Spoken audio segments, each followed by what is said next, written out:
Hi ಎಲ್ರಿಗೂ. ಇವತ್ತು ನಾವು ಭೂಮಿಯ ಇತಿಹಾಸದ ಒಂದು ಅತ್ಯಂತ ರೋಚಕ ಮತ್ತು ತಣ್ಣನೆಯ ಅಧ್ಯಾಯಕ್ಕೆ ಜಿಗಿಯೋಣ. ಅದೇ ಹಿಮಯುಗ. ನಮ್ಮ ಗ್ರಹ ಇವತ್ತು ಹೇಗಿದೆಯೋ ಅದಕ್ಕಿಂತ ಸಂಪೂರ್ಣ ಭಿನ್ನವಾಗಿದ್ದ, ಮಂಜುಗಡ್ಡೆಯಿಂದಲೇ ಆವೃತವಾಗಿದ್ದ ಆ ಜಗತ್ತಿನ ಕಥೆ ಏನು ಅಂತ ನೋಡೋಣ ಬನ್ನಿ.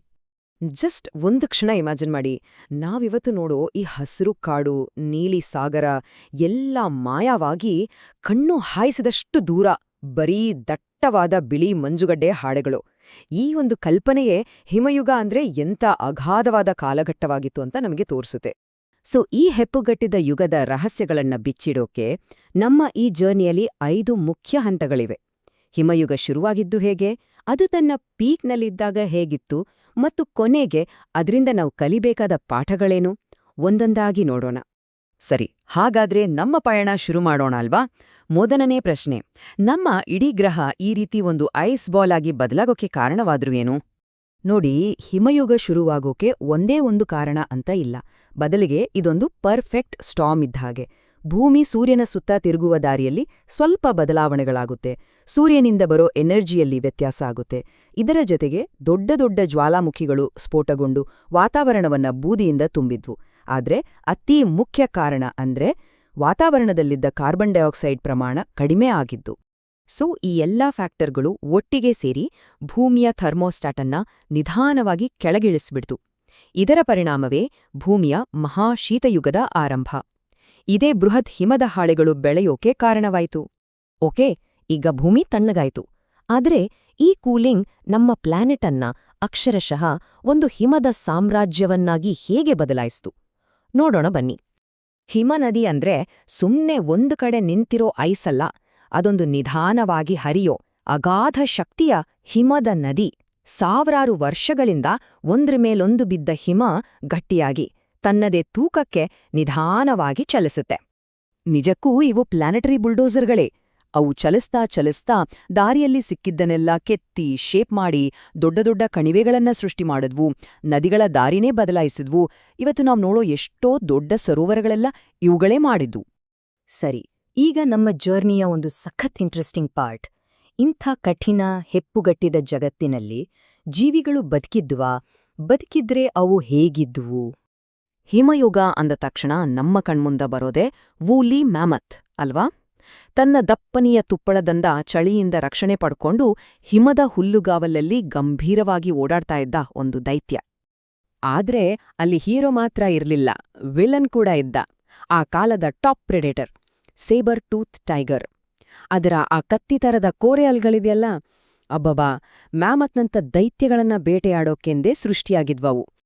ಇನ್ನೊಂದು ದೈತ್ಯ ಗಿಡ್ಡಮುಖದ ಕರಡಿ. ಇವತ್ತಿನ ಕರಡಿಗಳಿಗಿಂತಲೂ ದೊಡ್ಡದು, ಸ್ಪೀಡ್ ಕೂಡ. ಆ ಹಿಮದ ಬಯಲಲ್ಲಿ ಇದಕ್ಕಿಂತ ಡೇಂಜರಸ್ ಪ್ರಾಣಿ ಇನ್ನೊಂದಿರ್ಲಿಲ್ಲ.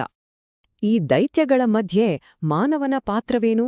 ನೋಡಿ, ಅಂದಿನ ಮಾನವರು ತಮ್ಮ ಶಕ್ತಿಯಿಂದಲ್ಲ, ಬದಲಿಗೆ ಬುದ್ಧಿವಂತಿಕೆಯಿಂದ ಸರ್ವೈವ್ ಆದ್ರು. ಬೆಂಕಿಯನ್ನ ಕಂಟ್ರೋಲ್ ಮಾಡೋದು ಕಲ್ತರು, ಪ್ರಾಣಿಗಳ ಚರ್ಮದಿಂದ ಬೆಚ್ಚಗಿನ ಬಟ್ಟೆ ಮಾಡ್ಕೊಂಡ್ರು, ಮತ್ತು ಸೇಫ್ಟಿಗಾಗಿ ಗುಹೆಗಳಲ್ಲಿ ಆಶ್ರಯ ಪಡ್ಕೊಂಡ್ರು. It was all about adaptation.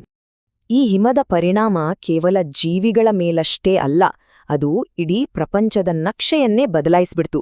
ಅದ್ ಹೇಗೆ ಅಂತ ನೋಡೋಣ. ಯೋಚನೆ ಮಾಡಿ, ಭೂಮಿಯ ಮೇಲಿದ್ದ ಎಷ್ಟೊಂದು ನೀರು ಹೆಪ್ಪುಗಟ್ಟಿ ದೈತ್ಯ ಐಸ್ ಶೀಟ್ಗಳಾಗಿ ಬದಲಾಗಿತ್ತು ಅಂದ್ರೆ ಸಹಜವಾಗಿಯೇ ಸಮುದ್ರದಲ್ಲಿ ನೀರಿನ ಮಟ್ಟ ಡ್ರಮ್ಯಾಟಿಕ್ ಆಗಿ ಕೆಳಗೆ ಹೋಯ್ತು, 100 ಅಡಿಗಳಷ್ಟು ಕೆಳಗೆ. ಹೀಗೆ ಸಮುದ್ರ ಮಟ್ಟ ಕಡಿಮೆಯಾಗಿದ್ರಿಂದ ಏನಾಯ್ತು ಗೊತ್ತಾ? ಇವತ್ತು ನೀರಿನಡಿಯಲ್ಲಿದೆಯಲ್ಲ ಅಂಥ ಎಷ್ಟೋ ಜಾಗ ಆಗ ಭೂಮಿಯಾಗಿತ್ತು. ಇದರಿಂದ ಏಷ್ಯಾ, ಅಮೆರಿಕಾದಂಥ ಖಂಡಗಳ ಮಧ್ಯ ಲ್ಯಾಂಡ್ ಬ್ರಿಡ್ಜ್ಗಳು ಅಂದ್ರೆ ಭೂಸೇತುವೆಗಳು ನಿರ್ಮಾಣವಾದವು.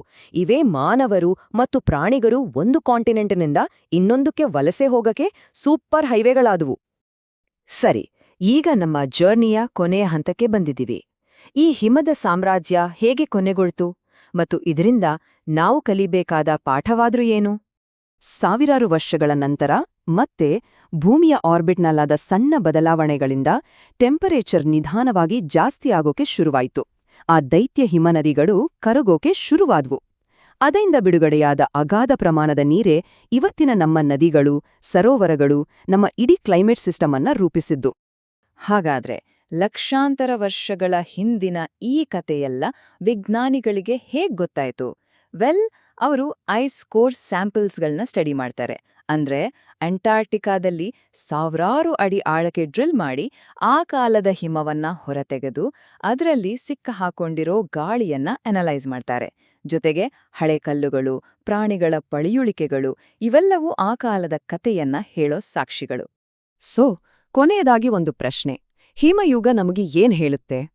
ಭೂಮಿಯ ಕ್ಲೈಮೇಟ್ ಎಷ್ಟು ಸೂಕ್ಷ್ಮ ಮತ್ತು ಅದು ಎಷ್ಟು ದೊಡ್ಡ ಮಟ್ಟದಲ್ಲಿ ಬದಲಾಗಬಲ್ಲದು ಅನ್ನೋದಕ್ಕೆ ಇದೊಂದು ದೊಡ್ಡ ಉದಾಹರಣೆ. ಇವತ್ತು ನಾವು ಎದುರಿಸ್ತಿರೋ ಕ್ಲೈಮೇಟ್ ಚೇಂಜ್ ಸವಾಲುಗಳನ್ನ ಅರ್ಥ ಮಾಡ್ಕೊಳ್ಳೋಕೆ ಈ ಹಿಮಯುಗದ ಪಾಠಗಳು ನಮಗೆ ಸಹಾಯ ಮಾಡಬಹುದಾ? ಬಹುಶಃ ಈ ಗತಕಾಲದ ಕಥೆ ನಮ್ಮ ಭವಿಷ್ಯಕ್ಕೆ ಒಂದು ಎಚ್ಚರಿಕೆಯ ಗಂಟೆ ಆಗಿರಬಹುದು. ಇದ್ರ ಬಗ್ಗೆ ಯೋಚನೆ ಮಾಡೋಣ.